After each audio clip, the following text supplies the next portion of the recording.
Rouse Avenue court ने अरविंद केजरीवाल, मनीष सिसोदिया और 21 अन्य को सभी आरोपों से क्लीन चिट दे दी है। लेकिन खबर ये नहीं है कि केजरीवाल और सिसोदिया को राहत मिली।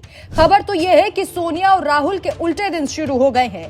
केजरीवाल बाहर आते ही इमोशनल होकर रो पड़े और फिर राहुल गांधी, सोनिया और रॉबर्ट वाड्रा पर जमकर बरसे। इस दौरान केजरीवाल ने कुछ ऐसा कहा कि जिससे पूरा गांधी परिवार हिल गया है। केजरीवाल ने तो प्रियंका गांधी के ससुराल तक को नहीं छोड़ा। केजरीवाल ने पूछा कि क्या राहुल गांधी जेल गए? सोनिया गांधी कभी जेल गई? कांग्रेस को शर्म नहीं आती? ऐसा लगता है कि बीजेपी नहीं, अब राहुल गांधी के लिए सबसे बड़ा राजनीतिक खतरा अरविंद केजरीवाल बन चुके हैं।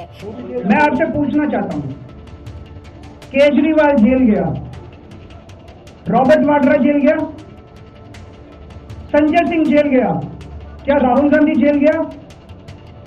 मनीष सिसोदिया जेल गया, सोनिया गांधी जी जेल गई? किस मुंह से बात करते हैं? शर्म नहीं आती कांग्रेस में? दिल्ली आबकारी नीति मामले में 27 फरवरी 2026 को राउज एवेन्यू कोर्ट ने अरविंद केजरीवाल, मनीष सिसोदिया और 21 अन्य आरोपियों को सभी आरोपों से डिस्चार्ज कर दिया। केजरीवाल बाहर आते ही इमोशनल हो गए और रो पड़े। उन्होंने कहा कि कोर्ट ने कहा, मैं कट्टर ईमानदार हूं, मैं करप्ट नहीं हूं। लेकिन असली धमाका प्रेस कॉन्फ्रेंस में हुआ, जहां उन्होंने कांग्रेस की जमकर धुनाई की। केजरीवाल ने सीधे राहुल गांधी, सोनिया गांधी और रॉबर्ट वाड्रा को घेरा। उन्होंने कहा, केजरीवाल जेल गया, क्या रॉबर्ट वाड्रा जेल गया? संजय सिंह जेल गए, लेकिन क्या राहुल गांधी जेल गए? मनीष सिसोदिया जेल गए, क्या सोनिया गांधी कभी जेल गई? कांग्रेसियों को शर्म नहीं आती? यह हमला कांग्रेस की हिपोक्रेसी पर सीधा प्रहार है। जहां आपके नेता महीनों जेल काटकर बाहर आए, वहीं कांग्रेस के टॉप लीडर्स और उनके परिवार के सदस्य हमेशा कानूनी जाल से बचते रहे। राहुल गांधी पर नेशनल हेराल्ड केस में ईडी चार्जशीट 2000 करोड़ के गबन के आरोप, लेकिन जेल नहीं हुई। मोदी सरनेम केस में 2 साल की सजा, लेकिन सुप्रीम कोर्ट ने स्टे लगा दिया।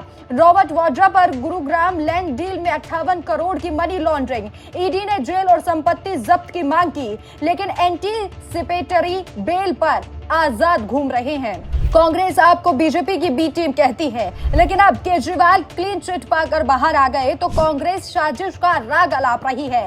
पवन खेड़ा ने बीजेपी को इच्छाधारी नाग कहा, लेकिन अरविंद केजरीवाल ने पलटवार किया।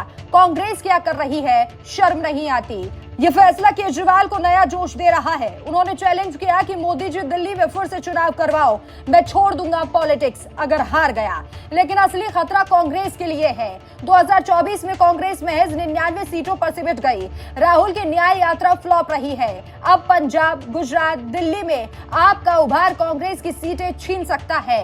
केजरीवाल की ईमानदार इमेज और ज्यादा मजबूत हो गई, जबकि राहुल की पार्टी आरोप प्रत्यारोप में उलझी है।